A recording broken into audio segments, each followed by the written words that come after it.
కండలేరు జలాశయానికి మేము రైతులతో వెళ్ళి చూస్తే ఈ ప్రభుత్వానికి ఏమి ఇబ్బంది కలుగుతుందో మాకు అర్థం కావడం లేదు.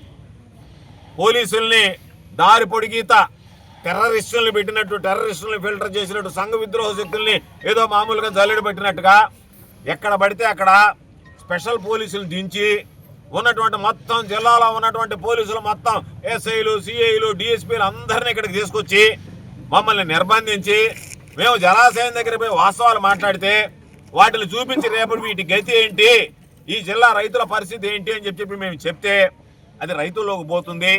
ఇప్పటికే కూటమి ప్రభుత్వాన్ని, చంద్రబాబు నాయుడిని చీకొట్టేటువంటి ప్రజలు మరింత రెచ్చిపోతారు. రైతులు ఈరోజు ఆవేదనతో ఉన్నారు. వాళ్ళ ఆవేదన ఆవేశంగా మారుతుంది. ఈ ప్రభుత్వానికి ఎప్పుడు ఎన్నికలు వచ్చినా బుద్ధి చెప్తారు, మనకు పుట్టగతులు ఉండవు అనేటువంటి ఆలోచనతో ఈరోజు మమ్మల్ని నిర్బంధించేటువంటి ప్రయత్నం చేయడం జరిగింది. మేము బయలుదేరిన దగ్గర నుంచి నెల్లూరులో ఒక చెక్ పోస్టా, పొదలకూరులో ఒక చెక్ పోస్టా, డేగపూడి క్రాస్ రోడ్ దగ్గర ఒక చెక్ పోస్టా, మళ్ళీ ఇక్కడికి వస్తే ఇక్కడ ఒక చెక్ పోస్ట్, మళ్ళీ ముందు ఒక చెక్ పోస్ట్ ఉంది. ఇది మేము వచ్చేటువంటి దారులు. ఆ పక్క కలువాయి నుంచి ఆదురుపల్లి దగ్గర నుంచి అంటే చంద్రబాబు నాయుడు తన నీడను చూసి తాను భయపడుతున్నాడు, వైఎస్ఆర్ కాంగ్రెస్ పార్టీ శ్రేణులను చూసి భయపడుతున్నాడు, రైతులను చూసి భయపడుతున్నాడు అంటేనే చంద్రబాబు నాయుడు చీకటి ఒప్పందం ఈరోజు బహిర్గతం అవుతుంది. కాబట్టి చంద్రబాబు చీకటి ఒప్పందం వెలుగు చూస్తుంది కాబట్టి దాన్ని తట్టుకోలేక, జీర్ణించుకోలేక ఈరోజు మమ్మల్ని నిలువరించేటువంటి ప్రయత్నం చేస్తున్నాడు. ఈరోజు మేము ఒకటే చెప్తున్నాం, చంద్రబాబు నాయుడు ఈరోజు ధైర్యం ఉంటే, దమ్ము ఉంటే చంద్రబాబు నాయుడు మంత్రులకి, చంద్రబాబు నాయుడుకు ఉన్నటువంటి ఎవరైతే ఈరోజు మాట్లాడుతున్నారో ఆ చెంచాలందరికీ చెప్పేది, మీరు రేవంత్ రెడ్డి చెప్పినటువంటి మాట వాస్తవమా కాదా? రేవంత్ రెడ్డి నేను ఎత్తిపోతల పథకాన్ని ఆపించాను అని చెప్పి ఈరోజు మాట్లాడాడు.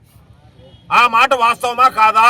దాని మీద స్పష్టత ఇచ్చేటువంటి దమ్ము, ధైర్యం చంద్రబాబు అండ్ కంపెనీకి ఉందా? దాని మీద మీరు మాట్లాడగలుగుతున్నారా అనేటువంటిది ప్రధానమైనటువంటిది. ఈరోజు చూస్తే రాయలసీమ ప్రాంతంతో పాటు రాయలసీమ ఎత్తిపోతల పథకం వల్ల ప్రధానంగా నష్టపోయేటువంటి జిల్లా నెల్లూరు జిల్లా.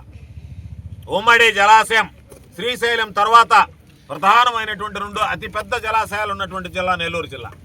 ఈరోజు సోమశిల కానీ, సోమశిలకు అనుబంధంగా ఉన్నటువంటి కండలేరు కానీ, ఈ రెండు జలాశయాలు ఈరోజు నెల్లూరు జిల్లాలో ఉన్నాయి. ఈ రెండు ఈరోజు నెల్లూరు జిల్లాలో మన రాష్ట్రంలో ఉన్నటువంటి అతిపెద్ద జలాశయాలు. ఒక పక్క నువ్వు ఆ రోజు 2014, 2019 మధ్య ఆంధ్ర రాష్ట్ర విభజనకు గురైన తర్వాత అక్కడ ఆంధ్ర రాష్ట్రానికి ముఖ్యమంత్రిగా ఉంటూ ఓటుకి కోట్ల కేసుల విషయంలో అడ్డంగా బుక్ అయితే దొంగలాగా అక్కడి నుంచి పారిపోయి వచ్చి మన ప్రయోజనాలను ఆ రోజు తెలంగాణకు తాకట్టు పెట్టావు.